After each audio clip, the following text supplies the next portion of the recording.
Espiritualmente. Libro de los Mediums. Allan Kardec. Capítulo 7. Bicorporeidad y transfiguración. Apariciones del espíritu de los vivos. Hombres dobles. San Alfonso de Ligorio y San Antonio de Padua. Vespasiano. Transfiguración. Invisibilidad. Estos dos fenómenos son variedades del de las manifestaciones visuales, y aunque desde luego puedan parecer maravillosos, se reconocerá fácilmente, por la explicación que pueda darse de los mismos, que no salen del orden de los fenómenos naturales. Uno y otro descansan sobre este principio, a saber, que todo lo que se ha dicho sobre las propiedades del periespíritu después de la muerte, se aplica al periespíritu de los vivos. Sabemos que durante el sueño el espíritu recupera parte de su libertad, quiere decir, se aísla del cuerpo, y fue en este estado que tuvimos muchas ocasiones de observarlo. Pero el espíritu, sea el hombre muerto o vivo, tiene siempre su envoltura semimaterial, que por las mismas causas que hemos descrito puede adquirir la visibilidad y la tangibilidad. Hechos muy positivos no dejan ninguna duda en cuanto a esto, solo citaremos algunos ejemplos que conocemos personalmente, cuya exactitud podemos garantizar, y todos pueden recoger ejemplos análogos consultando su memoria. La esposa de uno de nuestros amigos vio diferentes veces durante la noche entrar en su cuarto, con luz o sin ella, una vendedora de fruta de las cercanías, que conocía de vista, pero a la cual no había hablado jamás. Esta aparición le causó un espanto tanto más grande, cuanto que en esta época esta señora no tenía ningún conocimiento del espiritismo, y que este fenómeno se repitió muy a menudo. Pues la vendedora estaba perfectamente viva, a esta hora probablemente dormía, mientras que su cuerpo material estaba en su casa, su espíritu y su cuerpo fluídico estaban en la de esta señora. ¿Por qué motivo? Esto es lo que no se sabe. En semejante caso, un espiritista iniciado en esta clase de cosas se lo hubiera preguntado, pero dicha señora no tuvo tal idea. Cada vez la aparición se eclipsaba sin que supiera cómo, y siempre que desaparecía iba a asegurarse que todas las puertas estaban perfectamente cerradas, y que nadie había podido introducirse en su habitación. Esta precaución le probaba que estaba bien despierta y que no era juguete de un sueño. Otras veces vio de la misma manera a un hombre que no conocía, pero un día vio a su hermano que estaba en California. Tenía de tal modo la apariencia de una persona real, que en primer momento creyó en su vuelta y quería dirigirle la palabra, pero desapareció sin darle tiempo.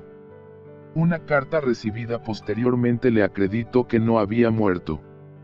Esta señora era lo que se puede llamar un medium vidente natural, pero como hemos dicho en aquella época no había oído jamás hablar de medium. Otra señora que habita en la provincia, estando gravemente enferma, vio una noche, a eso de las 10, un caballero anciano, habitante en la misma ciudad, y que veía algunas veces en la sociedad, pero sin ninguna relación de intimidad. Este caballero estaba sentado en un sillón al pie de su cama, y de cuando en cuando tomaba un polvo, aparentando que la cuidaba. Sorprendida de tal visita a semejante hora, quiso preguntarle el motivo, pero el caballero le hizo seña para que no hablase y de que durmiera. Varias veces quiso dirigirle la palabra y siempre le hizo la misma recomendación. Al fin se durmió. Después de algunos días, estando restablecida, recibió la visita de este mismo caballero pero en una hora más conveniente, y esta vez era verdaderamente él. Tenía el mismo traje, la misma caja de tabaco y exactamente las mismas maneras. Persuadida de que había venido durante su enfermedad, le dio las gracias por la molestia que se había tomado. El caballero, muy sorprendido, le dijo que no había tenido el gusto de verla hacía bastante tiempo. La señora, que conocía los fenómenos espiritistas, comprendió lo que era esto, pero no queriéndoselo explicar, se contentó con decirle que probablemente lo habría soñado. Esto es lo probable, dirán los incrédulos, los espíritus fuertes, lo que para ellos es sinónimo de gentes de genio, pero es cierto que esta señora no dormía esta vez ni la precedente. Entonces sería que soñaba despierta o, de otro modo, que estaba alucinada. He aquí la gran palabra, la explicación universal de todo lo que no se comprende. Como hemos ya refutado suficientemente esta objeción, continuaremos dirigiéndonos a aquellos que pueden comprendernos. He aquí, sin embargo, otro hecho más característico, y nos alegraríamos al ver cómo podría explicarse por el solo juego de la imaginación. Un caballero habitante en provincia no había querido jamás casarse, a pesar de las instancias de su familia. Se había insistido notablemente en favor de una persona que residía en una ciudad vecina, y que él no había visto nunca. Un día, estando en su cuarto, se admiró al verse en presencia de una joven vestida de blanco y la cabeza adornada con una corona de flores. Le dijo que era su desposada, le tendió la mano, que tomó, y en la cual vio un anillo. Al cabo de algunos instantes todo desapareció. Sorprendido de esta aparición, y asegurándose que se hallaba bien despierto, se informó si alguien había venido aquel día, pero se le contestó que no se había visto a nadie. Un año después, cediendo a las nuevas instancias de una parienta, se decidió ir a ver a la que se le proponía. Llegó el día de Corpus, volviendo de la procesión, una de las primeras personas que se presentó a su vista entrando en la casa fue una joven que reconoció por la que se le había aparecido, vestida de la misma manera, porque el día de la aparición era también el del Corpus. Quedó anonadado, y por su parte la joven dio un grito de sorpresa y se puso enferma. Vuelta en sí, dijo que había visto a este caballero en semejante día del año precedente. Se efectuó el casamiento. Esto ocurrió hacia el año 1835, en aquella época no se trataba de espíritus, y por otra parte uno y otro son personas de un positivismo extremo y de una imaginación nada exaltada.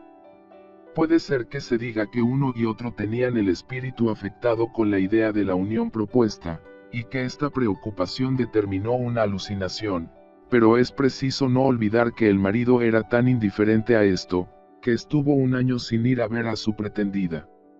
Aun admitiendo esta hipótesis, quedaría por explicar la doble aparición, la coincidencia del traje con el día del Corpus y, en fin, el reconocimiento físico entre personas que no se habían visto jamás, circunstancias que no pueden ser el producto de la imaginación. Antes de ir más lejos debemos responder inmediatamente a una pregunta que no dejarán de hacernos, es saber cómo el cuerpo puede vivir mientras que el espíritu está ausente. Podríamos decir que el cuerpo puede vivir con la vida orgánica que es independiente de la presencia del espíritu, y la prueba de esto es que las plantas viven y no tienen espíritu, pero debemos añadir que durante la vida el espíritu nunca está desprendido completamente del cuerpo. Los espíritus, lo mismo que ciertos médiums videntes, reconocen el espíritu de una persona viviente por medio de un cordón luminoso que termina en su cuerpo, fenómeno que no tiene nunca lugar cuando el cuerpo está muerto, porque entonces la separación es completa. Por medio de esta comunicación el espíritu es advertido instantáneamente de la necesidad que el cuerpo puede tener de su presencia, y entonces vuelve con la prontitud del relámpago desde cualquier distancia que esté. Resulta de esto que el cuerpo jamás puede morir mientras dure la ausencia del espíritu, y que no puede nunca acontecer que éste, a su vuelta, encuentre la puerta cerrada como lo han dicho algunos romanceros en las historias de su invención. Libro de los Espíritus, Nums 400 y siguientes. Volvamos a nuestro asunto. El espíritu de una persona viva, aislado del cuerpo, puede aparecer como el de una persona muerta, y tener todas las apariencias de la realidad. Además, por las mismas causas que hemos explicado, puede adquirir una tangibilidad momentánea. Es el fenómeno designado bajo el nombre de bicorporeidad, el que ha dado lugar a las historias de los hombres dobles, esto es, de individuos cuya presencia simultánea ha sido acreditada en dos parajes diferentes. He aquí dos ejemplos sacados, no de las leyendas populares, sino de la historia eclesiástica. San Alfonso de Ligorio fue canonizado antes del tiempo exigido, por haberse mostrado simultáneamente en dos parajes diferentes, lo que pasó por un milagro. San Antonio de Padua estaba en España, y al mismo tiempo que predicaba, su padre, que estaba en Padua, iba al suplicio acusado de un asesinato. En este momento aparece San Antonio, demuestra la inocencia de su padre y hace reconocer al verdadero criminal, quien más tarde sufrió el castigo. Se probó que en el mismo momento, San Antonio no había salido de España. Habiendo sido evocado San Alfonso, e interrogado por nosotros acerca del hecho arriba manifestado, contestó lo que sigue.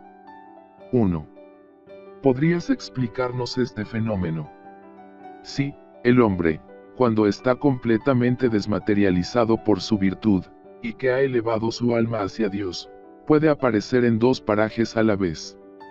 He aquí cómo. El espíritu encarnado, sintiendo venir el sueño, puede pedir a Dios transportarse a un lugar cualquiera. Su espíritu o su alma, como queráis llamarla, abandona entonces su cuerpo seguido de una parte de su periespíritu, y dela la materia inmunda en un estado vecino a la muerte. Digo vecino a la muerte porque queda en el cuerpo un lazo que une el periespíritu y el alma a la materia, y este lazo no puede ser definido. El cuerpo aparece en este estado al paraje que se le ha llamado. Creo que es todo lo que deseáis saber. 2. Esto no nos da la explicación de la visibilidad y tangibilidad del periespíritu. El espíritu, encontrándose separado de la materia según su grado de elevación, puede hacerse tangible a la materia. 3.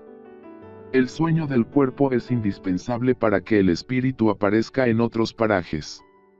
El alma puede dividirse, cuando se siente transportada a un lugar diferente de aquel en que se encuentra el cuerpo.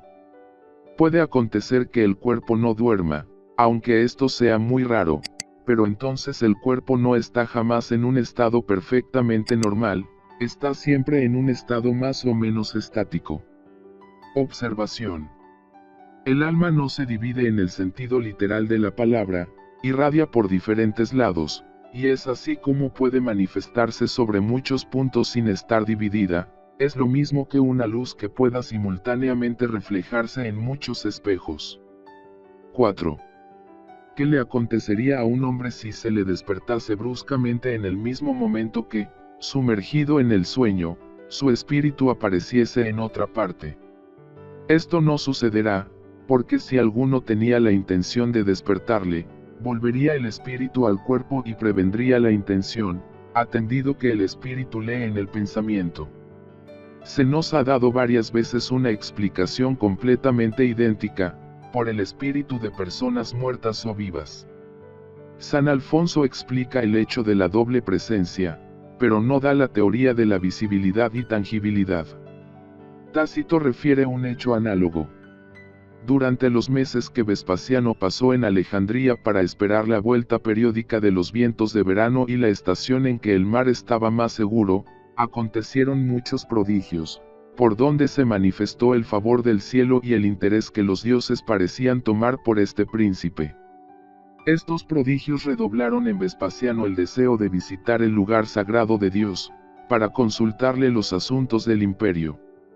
Ordenó que el templo se cerrase para todo el mundo, luego que hubo entrado en él y fijado su atención en lo que iba a pronunciar el oráculo, percibió detrás de él uno de los principales egipcios, nombrado Basilide, que sabia estaba detenido por enfermo a muchas jornadas de Alejandría.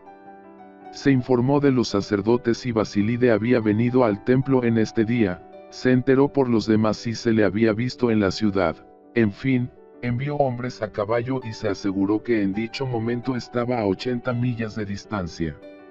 Entonces no dudó ya que la visión fuese sobrenatural, y el nombre de Basilide le sirvió para él de oráculo. Tácito, Historias, Liv. 4, capítulo 81 y 82, traducción de Burnouf. El individuo que se muestra simultáneamente en dos parajes diferentes, tiene, pues, dos cuerpos, pero de estos dos cuerpos uno solo es real, el otro no es más que la apariencia. Se puede decir que el primero tiene la vida orgánica, y que el segundo tiene la vida del alma. Al despertar, los dos cuerpos se reúnen y la vida del alma entra en el cuerpo material. No parece posible, al menos no tenemos nosotros ejemplo, y la razón parece demostrarlo, que en el estado de separación, los dos cuerpos puedan gozar simultáneamente y al mismo grado de la vida activa e inteligente. Se deduce, además, de lo que acabamos de decir, que el cuerpo real no podría morir mientras que el cuerpo aparente quedase visible.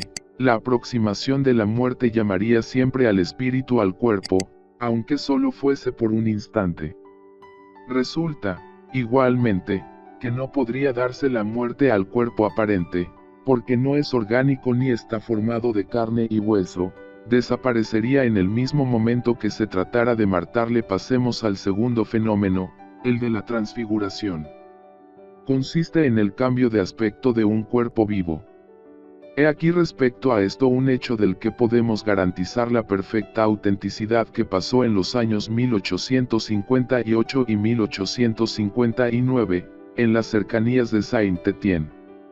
Una joven de unos 15 años gozaba de la singular facultad de transfigurarse, esto es, de tomar en momentos dados todas las apariencias de ciertas personas muertas. La ilusión era tan completa, que se creía tener la persona delante de sí, tan semejantes eran las facciones, la mirada, el sonido de la voz y hasta la jerga o dialecto. Este fenómeno se ha renovado centenares de veces independientemente de la voluntad de la joven. Muchas veces tomaba la apariencia de su hermano, muerto algunos años antes. Tenía no solo su figura, sino la talla y el volumen del cuerpo. Un médico del país, varias veces testigo de estos raros efectos, y queriendo asegurarse si era el juguete de una ilusión, hizo la experiencia siguiente.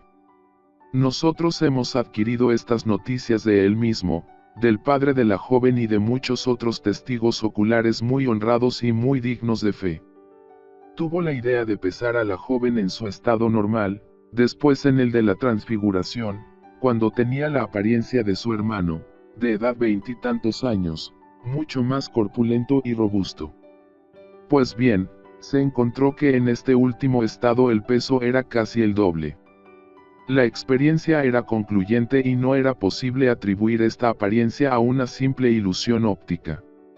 Ensayemos la explicación de este hecho que en otro tiempo se hubiera llamado milagro, y que nosotros llamamos simplemente fenómeno. La transfiguración, en ciertos casos, puede tener por causa una simple contracción muscular que puede dar a la fisonomía una expresión diferente, al punto de hacer la persona casi desconocida.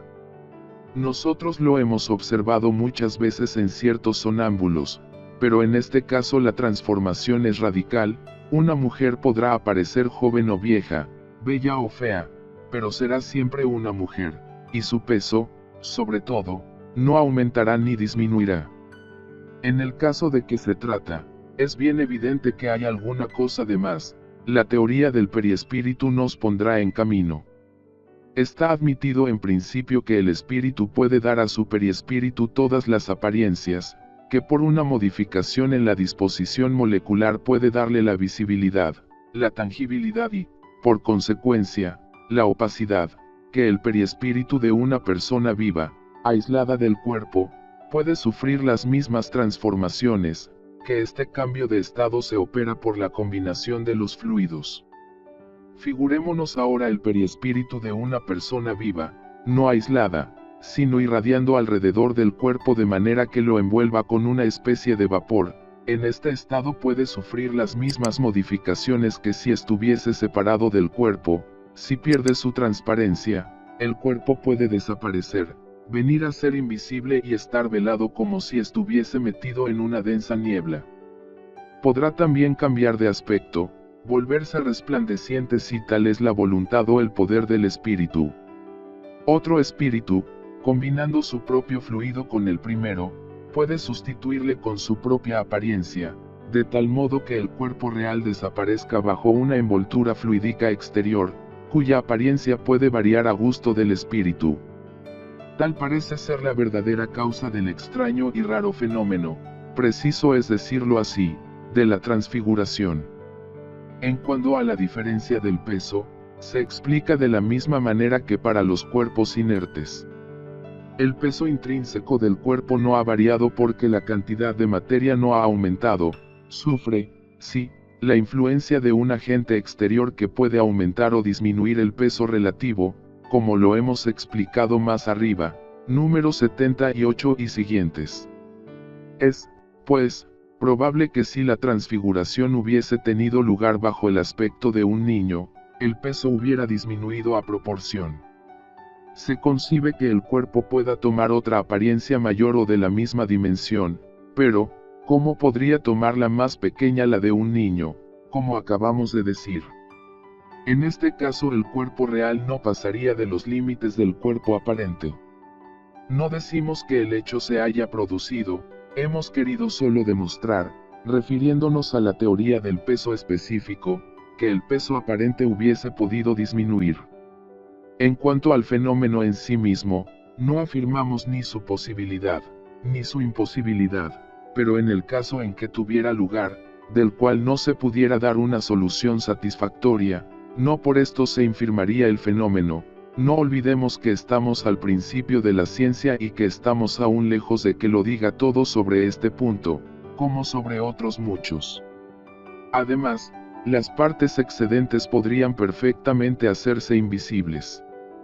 La teoría del fenómeno de la invisibilidad resalta, naturalmente, de las explicaciones precedentes y de las que se han dado con motivo del fenómeno de los aportes.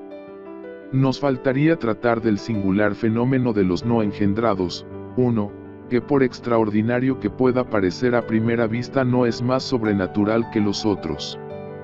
Pero como lo hemos explicado en la revista espiritista, febrero de 1859, creemos inútil reproducir aquí los detalles, diremos solamente que es una variedad de la aparición tangible, es el estado de ciertos espíritus que pueden revestir momentáneamente las formas de una persona viva al punto de hacer completa ilusión.